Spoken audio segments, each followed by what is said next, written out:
Welcome to the meeting room at Global TV Talk Show, a broadcast service of globalbusinessnews.net.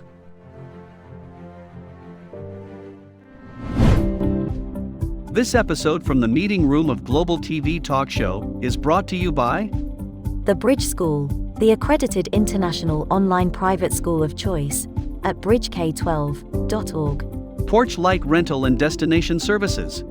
Reduce your renter lump sum or managed relocation costs. Visit them at porchlightrental.com. And by airs.com. With our full range of services, we can help design and manage your international relocation. Find us at airs.com. Primestone Partners, featuring corporate, government, and developer housing solutions, as well as senior-level advisory services. Find them at primestonepartners.com. And by International Auto Source. We are the vehicle experts for expats, featuring all major brands of automobiles with flexible solutions and financing. On the web at intlauto.com. Become a global player in your field. Cross Culture to Go provides virtual support for your global business and career success. We can help you thrive in 140 plus countries and markets. On the web at crossculturetogo.com. This is Ed Cohen in Southern California, and today, what is today's date? Sarah, what is today's date? It's Wednesday, 23rd of June. Year is 21. Thank you. So as you could see, Sarah Tabet is with us today and tonight. It's her tonight in Dubai. And from Southern California to Dubai, it's an 11-hour time zone shift. And Sarah has been on Global TV Talk Show in the past. She is a global HR director with a large company called Schneider Electric, which we'll talk about in just a sec. And she's also has a portfolio of leader of diversity and inclusion. And to support all that, and the real reason for our conversation today and this evening with Sarah Tabet is about her book. And the book is called what? Inclusion starts with you. So we want to show that book cover. There it is. That looks really good. And so this book came out about 6-7 months ago now, right? Yes, 22nd of November. All right, that's great. Sarah, congratulations on doing this. Since the publishing of this book, can you identify one or two things that have happened to you as a result of the publishing of this book that's new and happy for you? Yes, and of course. I mean, there's something funny about publishing the book, because initially when I thought that I'm gonna publish the book, for me that was the objective. I thought that publishing was the end of it, but I never thought that actually it's only the start. When the book was out, that was really the start of a journey, of a new journey for me, to get to know a lot of authors. Seriously, I mean, this world is completely new to me. I've met, I can tell you, maybe 30 or 40 authors in this region and globally. And we've shared so many experiences about, some of them have published 5-6 books. Some of them were newbies like me, so it has been an exciting journey around understanding how to first make use of the book, to leverage the book on being out there, on talking around it, on transferring the message even further. And second, it's really about understanding this whole new dynamics around how authors work, and they coordinate and communicate and create workshops and all of that.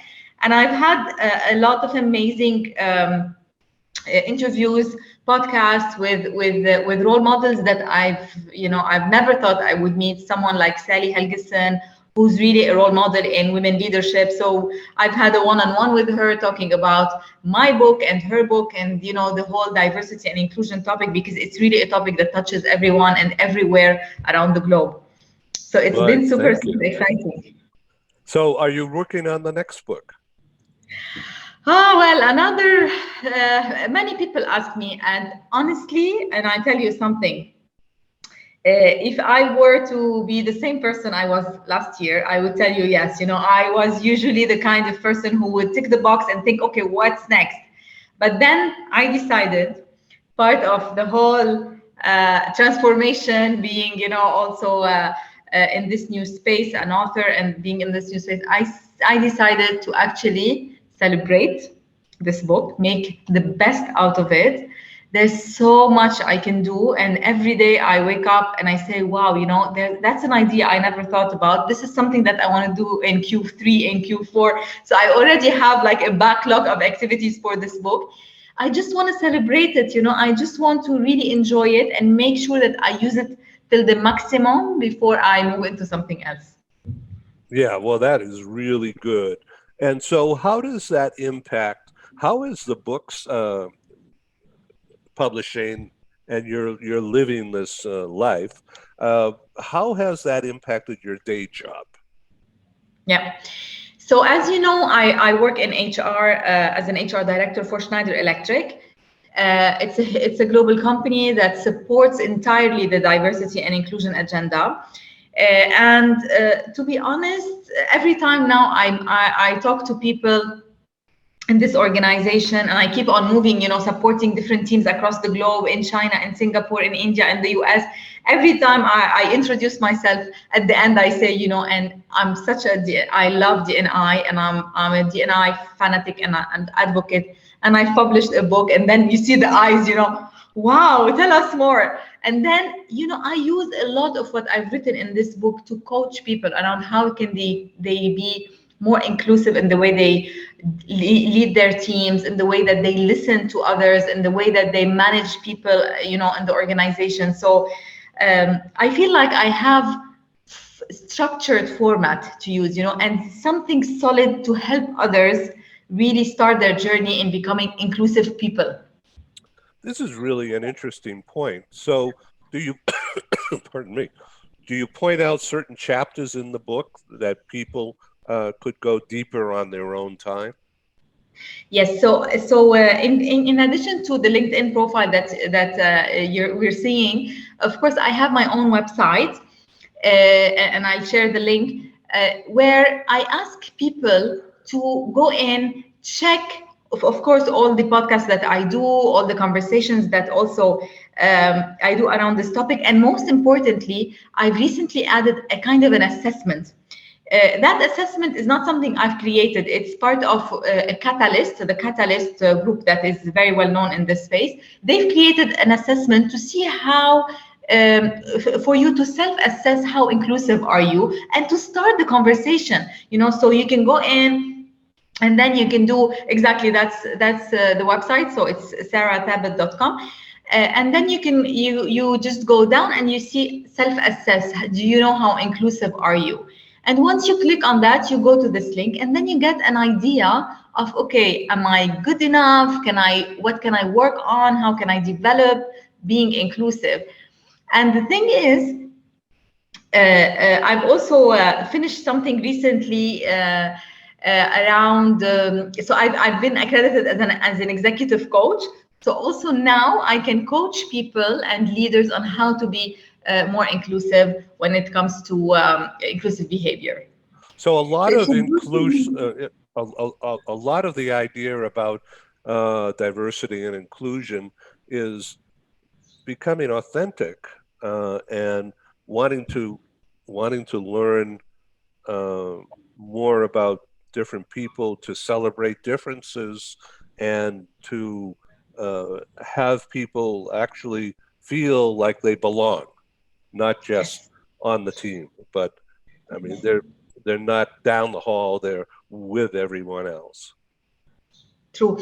So today, there's something that I always tell people. Initially, we used to call for being tolerant to differences, right? So yes, I'm tolerant to differences, I accept them. But the call for inclusion today is really beyond being tolerant, and not only accepting that people are different, but actually leveraging on their differences to create growth, productivity in the workspace, different perspective. So there's a lot of things that we ask leaders beyond them being tolerative. I can't find the word anymore. Tolerant, that's the word. Tolerant of differences. It's beyond being tolerant. It's really about leveraging differences and making use of that as a strength.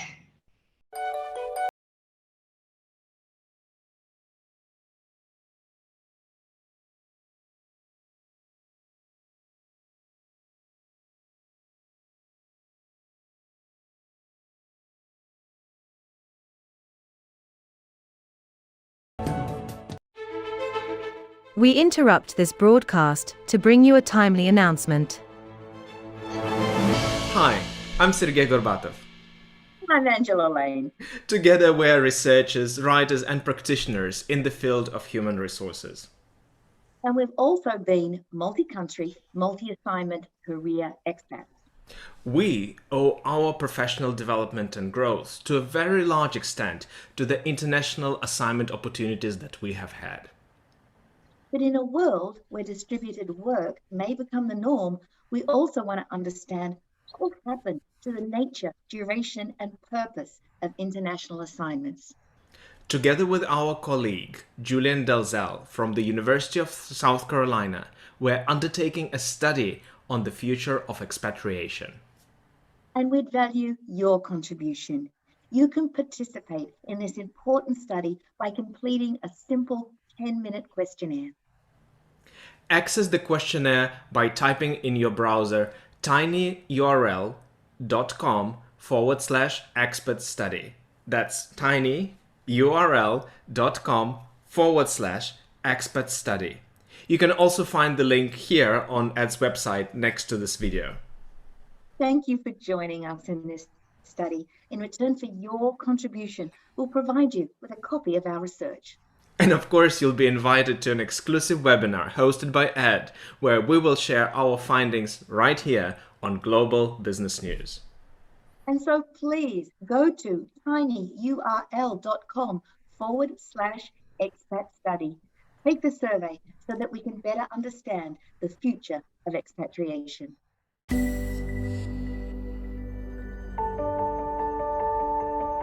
Something that's really neat is that the Bridge School partners with various organizations to provide learning for their students. For example, we partner with a major ballet company, and we are able to enroll several of their students into our school. So now not only is the student able to participate in a school and have a seamless transition while they're very active in their ballet career, but now they have other dancers that are with them that are doing some of the same courses. So it's almost becoming a camaraderie where they're taking similar courses, they're working together on their ballet, and really being able to form this great partnership with these organizations to provide a needed service. A lot of times there are student athletes who will spend hours and hours at the gym or at the basketball courts, wherever it is. And if they're attending a traditional school, they're in school from 8 to 3. They get a quick snack, and then they're at the gym for 3 to 4 hours in the evening. Coming to us and having that partnership, they're able to break that up throughout the day. They can have a morning practice, get some schooling in, have an afternoon practice, finish their schooling in the evening. So there's that flexibility. And additionally, if there are tournaments or performances, it's fantastic because if there's a week where they have shows straight through, they can take that week off of learning and then pick back up when they're done. So it offers this great flexibility. And for the program owners of these sports leagues, it is a win-win situation for them because they see this need. They see this need that their students need to make sure that they are obtaining the grades necessary to be successful adults in our country and in other countries. But it provides them an environment where they can be successful at both.